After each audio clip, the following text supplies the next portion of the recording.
E o que dizer sobre a religião? Ela seria mesmo o ópio para o povo? Ou será que uma sociedade sem religião seria o mesmo que um navio sem bússola? Você já percebeu que no Brasil, quando um feriado é religioso, até mesmo o ateu comemora? Afinal, precisamos ou não precisamos de religião? Vem conversar com a gente? Siga as nossas redes sociais, compartilhe essa mensagem e se inscreva no nosso canal. Um bom encontro!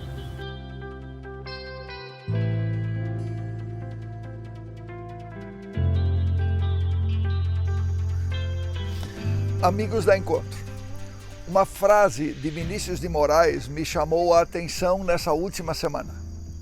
A vida é a arte do encontro, embora haja tanto desencontro nessa vida. Quando pensou e planejou a vida, o Criador pensou nela como um lugar de encontros e reencontros. Mais e mais, no entanto, a vida parece se tornar um lugar de desencontros. Você concorda comigo? Eu não lembro de ter ouvido tantas vezes, em tão pouco tempo como nas últimas semanas, a palavra colapso. Desencontros acumulados levam ao colapso. É verdade que nós estamos em meio a uma crise sanitária muito grave. Mas há mais do que isso. Há uma crise da civilização. Parece que os filhos de Adão e Eva resolveram brincar de Deus e perderam o controle da situação. Estamos assistindo a um dos períodos mais difíceis da história. A política, um caos. A justiça, o que dizer da justiça? A economia, ninguém sabe o que vai ser. Os relacionamentos entre as pessoas se deteriorando rapidamente. Índices de divórcio em crescimento assustador, famílias se desmanchando. Eu tenho a impressão de que nós chegamos àquele tempo do qual Jesus disse que o amor iria se esfriar de quase todos. Amor, aliás, me parece que se tornou um discurso vazio. Muito se fala, pouco se vive.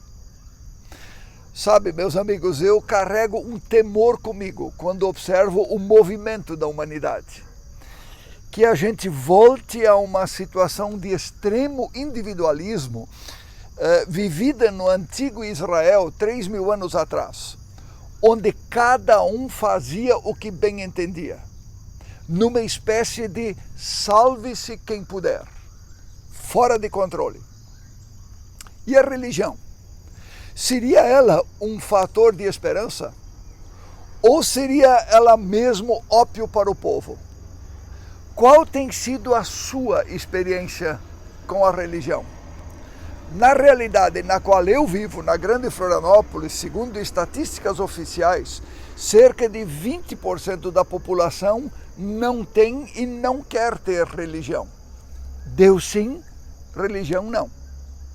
A palavra religião tem a sua origem na palavra latina religare, que significa religar, ligar de novo aquilo que se desligou.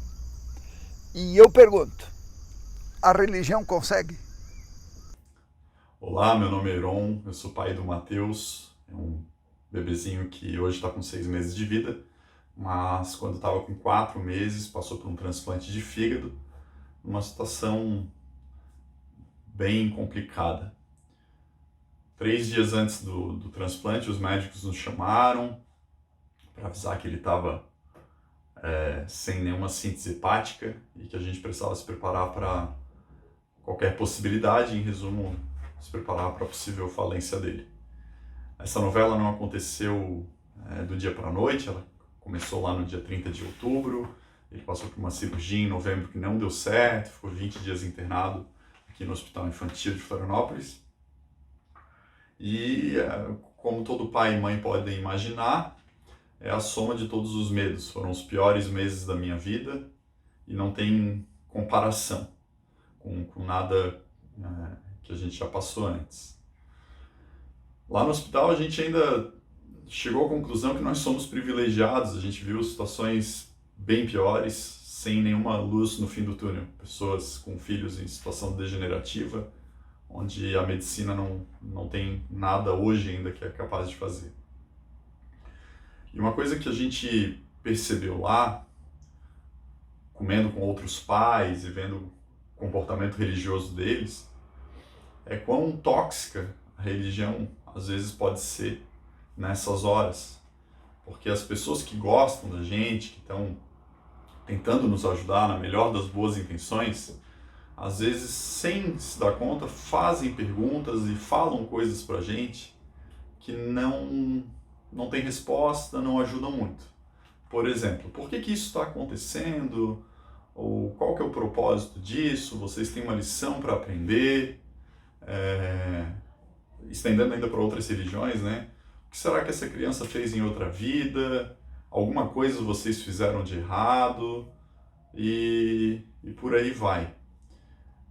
Essas coisas não são bíblicas, né? Tem uma situação onde Cristo está para curar um cego e antes as pessoas perguntam por que ele é assim? Isso é um pecado dele ou um pecado dos pais, né? E Cristo fala, não é nada disso. Então, graças a Deus a gente tinha essa base para se manter tranquilo, mas a gente ficou muito machucado assim, de ouvir colocações infelizes, né? O nosso filho não foi, por exemplo, né? Nosso filho não foi batizado e pessoas nos procuraram, batiza, como se querendo dizer assim, se ele morrer pelo menos ele não perde a eternidade, né? Ou quem sabe é por causa disso que vocês estão passando por essa situação. Enfim, lá na UTI a gente vê assim o quanto isso tira o foco, o quanto que fazer perguntas desse tipo é errar o alvo. Os médicos não fazem essas perguntas. Eles se perguntam o que a gente pode fazer para diagnosticar isso e tratar isso o mais rápido possível e resolver essa situação. E eu acredito que nesse momento o que a gente deve fazer quando um familiar está acamado, está mal no hospital, é se perguntar isso, o que eu posso fazer para ajudar? O que eu posso fazer para encurtar esse sofrimento? E fora isso, são perguntas sem respostas, que deixam a gente mais perdido do que a gente já está. Então, queria compartilhar essa experiência com vocês e dividir isso para que isso não aconteça com tanta frequência como acontece hoje. Um grande abraço. Heron fala de uma religião tóxica. Num momento de muito medo e dor, religião, ao invés de se fazer instrumento de paz e de cura, ela machuca, ela acusa, ela sugere culpa e ela promete o que não pode cumprir. E olha que já tem quase 3.000 anos aquela palavra sobre Jesus, dizendo que ele tomou sobre si todas as nossas enfermidades e dores e as levou sobre si para que nós pudéssemos ter paz, mesmo quando estivermos em grande sofrimento. Essa é uma tela de Michelangelo, pintada no ano de 1511, na Capela Sistina, em Roma. O nome dela é Criação de Adão. Você conhecia? Preste atenção nela por alguns instantes. Essa pintura, ao mesmo tempo em que ela expressa uma grande verdade, ela também contém um grande equívoco. A verdade é que há um abismo, uma distância entre Deus e o ser humano. Michelangelo acerta ao descrever há 500 anos qual é a raiz de todos os desencontros e colapsos da vida humana. Essa é a verdade da tela. Mas existe um equívoco nela. O braço de Deus, braço direito de Deus, está esticado para se encontrar com Adão, com o objetivo de eliminar o abismo e colocar a sua vida, a vida de Deus, em Adão, para que esse possa viver. Até aí tudo certo. Mas aí nós observamos o braço de Adão estendido na direção do Criador, como se Adão pudesse ser capaz de religar a si mesmo a Deus. Deus faz um pouco e eu faço o resto. Este, meus amigos, na verdade é o equívoco da religião. O esforço humano, a solução humana e o controle humano. Eu ouvi uma frase interessante nessa semana. Um especialista afirmando que a explosão de casos da Covid se deve, em grande medida, ao fato de que nós deixamos nos levar pelo sentimento de que estávamos seguros, no controle. E aí, vá aglomeração, relaxar cuidados, etc. Uma falsa sensação de segurança. E olha que há uma palavra bíblica que nos lembra que quem está de pé, cuide que não caia. A Universidade de Oxford, a propósito, fez uma interessante pesquisa relacionando religião e doença. Constataram que a crença religiosa gera uma falsa sensação de proteção em relação ao vírus, tendo como resultado taxas maiores de contaminação do que se verifica entre ateus e agnósticos. A religião tóxica transforma Jesus num amuleto. Bíblia aberta na sala de casa, por exemplo, sem nunca ter sido lida como objeto de proteção. A Bíblia, é verdade, é um livro poderoso, mas quando é lida. Porque através dela o Espírito de Deus vai agindo em nossa vida. E sem ser lida, ela não ajuda a nada. O sangue de Jesus, meus amigos, é remédio para o pecado humano, mas não é remédio para a Covid. Por isso, a gente espera a vacina, que ela resolva o problema da Covid. Não caia nessa de que toda religião é boa ou de que todos os caminhos levam a Deus. Isso simplesmente não é verdade. Religião que intoxica, que machuca, que oprime, não pode ser boa. Religião que manipula, que engana, que mata, religião fora da Bíblia faz errar o alvo e leva para longe de Deus. Não se deixe enganar quando tentam confundir você dizendo que bênção é igual a prosperidade material. Bênção é muito mais do que isso. Como é que bens adquiridos com sonegação de impostos podem ser bênção? Como bens adquiridos de forma desonesta podem ser bênção? Como é que bens adquiridos à custa do suor de outros podem ser bênção? Religião que não leva a Deus, mas que leva para longe de Deus. Não se deixe levar pela falácia religiosa de que tudo sempre tem que dar certo. Vivemos num mundo caído no qual nem sempre tudo dá certo. Mas nós temos um Deus que está com a gente justamente também quando nem tudo dá certo. Nesse mundo aqui no qual nós vivemos, nem sempre feliz, nem sempre com saúde, nem sempre com dinheiro no bolso, nem sempre alegria, mas sempre com Deus, presença de Deus sempre. Essa é a bênção e esse é o diferencial da fé em Deus em relação à religião que coloca o ser humano no controle de todas as coisas.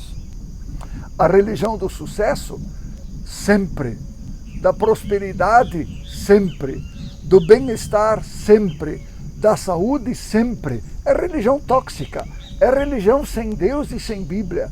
No fundo, é uma religião perversa, porque nos induz a pensar que basta pagar, basta ofertar para ser bem-sucedido. Quando as coisas não dão certo, meus amigos, não é karma, não é castigo, não é sinal de ausência de Deus. Pelo contrário, pode ser justamente sinal de que Ele está perto, porque Ele está comigo, se assim eu desejo, em todo tempo, quando as coisas estão bem e quando as coisas não estão bem. Foi o próprio Jesus que nos lembrou e nos disse que no mundo vocês passam por aflições, mas tenham bom ânimo, eu venci o mundo. Um amigo meu adoeceu de câncer, um câncer bem sério. E quando alguém se aproximou dele naquele período de luta, de batalha, e perguntou para ele se ele já tinha se perguntado o porquê daquele câncer. Ele respondeu: eu não vou perder tempo com isso e nem gastar as energias que eu preciso para lutar com o câncer com essas perguntas. Porque eu sei, ele disse, que o meu Redentor vive. Em um dos dias dessa semana, eu estava fazendo a minha caminhada diária aqui em Coqueiros, onde eu moro. E aí passa por mim uma mulher falando ao telefone. E eu ouvi ela dizer ou falar ao telefone uma palavra de Jesus que justamente fala sobre isso. E a palavra era: porque muitos virão em meu nome dizendo eu sou o Cristo e enganarão a muitos. Tem bem a ver com isso. Essa história da religião que promete o que não cumpre, da religião que é centrada no ser humano, mas que não leva a Bíblia e nem a vontade de Deus a sério. Há muitos, em nome de Cristo, enganando a muitos.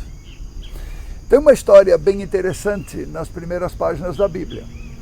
Quando Adão e Eva se desconectaram de Deus, eles perceberam que estavam nus, desprotegidos, sem amparo, numa situação fora de seu controle. E o que eles fizeram? Tentaram eles mesmos resolver o seu problema. Usaram folhas de figueira para cobrir a sua nudez. Uma falsa segurança. Mas quando Deus percebe a sua situação, o que ele faz? Um cordeiro é sacrificado e as peles dele cobrem a nudez de Adão e Eva e resolvem o problema deles. Deus resolve a situação. Essa história não lembra você de algo? Quando criança, eu brincava uma ocasião na beira de um rio, perto de onde tinha umas bananeiras. E o meu pai, que estava por ali, me avisando para cuidar. Eu não ouvi o meu pai. A certa altura, eu escorreguei para dentro do rio. Num impulso, eu tentei me agarrar nas folhas de bananeira que estavam pendidas sobre o rio e você pode imaginar o resultado. Você sabe quem me salvou? Não foi o pé de bananeira, mas foi o meu pai. Meus amigos, não se agarre na religião. Agarre-se naquele que quer se fazer seu pai, Jesus de Nazaré. Essa é uma tela do pintor alemão Matthias Grünewald, pintada entre 1512 e 1516, chamada de Crucificação. Observe comigo. Quem são essas pessoas que aí aparecem? À esquerda de Jesus, com o livro que parece ser uma Bíblia, é João Batista, que batizou Jesus. E ele está dizendo: não são as folhas de figueira da religião, meus esforços, meus méritos, minha segurança, mas é o Cordeiro de Deus quem tira o pecado do mundo. Por isso, aos pés, tem um cordeiro carregando uma cruz nessa pintura.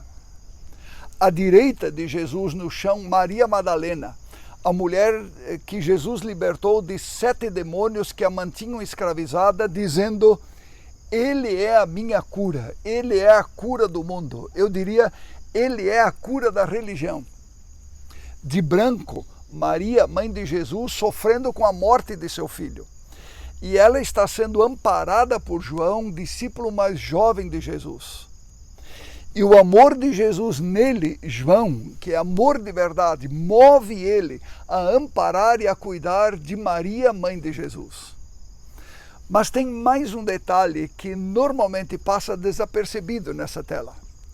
O corpo de Jesus está coberto de pequenas manchas escuras. Observe. São sinais da peste bubônica que assolava a humanidade naqueles dias. Na verdade, o que se quer dizer com isso, o que o artista quer dizer com isso, é que Jesus Cristo é aquele que carrega todas as enfermidades, todos os males, todas as dores e todos os desencontros da nossa vida. Por isso é para Ele que nós olhamos e não para a religião. Por isso não deixe que a religião e os religiosos manipulem você, enganem você, roubem você, nem que coloquem sobre você a culpa e os males que Jesus já carregou. Você só precisa confiar nele e deixar ele carregar. O que eu faço com isso? Religião, meus amigos, não resolve o nosso problema com Deus. Nenhuma religião. Ela simplesmente não consegue nos conectar com Deus, porque é o velho esforço de Adão, de cobrir a ele mesmo a sua nudez. Só Jesus, que morreu na cruz e ressuscitou, consegue. E quando conectados com Deus por Jesus, nós desenvolvemos uma espiritualidade outrocentrada e que não se deixa corromper. Uma espiritualidade que pode fazer grande diferença na vida de pessoas e no mundo em tempos de colapso como os nossos. Há uma palavra na Bíblia que fala desta religião verdadeira. A religião que Deus, o nosso Pai, aceita como pura e sem mácula é essa: cuidar dos órfãos e das viúvas em suas dificuldades e não se deixar corromper pelo mundo. Francisco de Assis, que viveu em torno do ano 1200, foi um homem de Deus. Era tempo das cruzadas. Cristãos e mouros matavam-se uns aos outros em nome de sua religião. Na tentativa de impedir mais uma cruzada com muita violência e mortes, Francisco de Assis foi pessoalmente ao califa muçulmano, movido pelo amor de Jesus e pela fé em Jesus que havia nele. Chegando lá, ele foi agredido pelos mouros sem revidar. Permaneceu preso até que sua conduta pacífica chamou a atenção do califa que o recebeu. Depois de muitos dias em conversas amistosas, eles se despedem celebrando a paz. Um novo coração para um mundo sem coração. A religião que Deus, o nosso Pai, aceita como pura e sem mácula é essa: cuidar dos órfãos e das viúvas em suas dificuldades e não se deixar corromper pelo mundo. Convido você a falarmos com Deus. Senhor, Tu sabes, nós vivemos tempos de desencontros. Nós vivemos tempos fora de controle. Colapso por todo lado, Senhor. O Senhor não deixa que a gente se agarre nas folhas de bananeira e nem que a gente ache que possa cobrir a nossa nudez com folhas de figueira, que são perecíveis.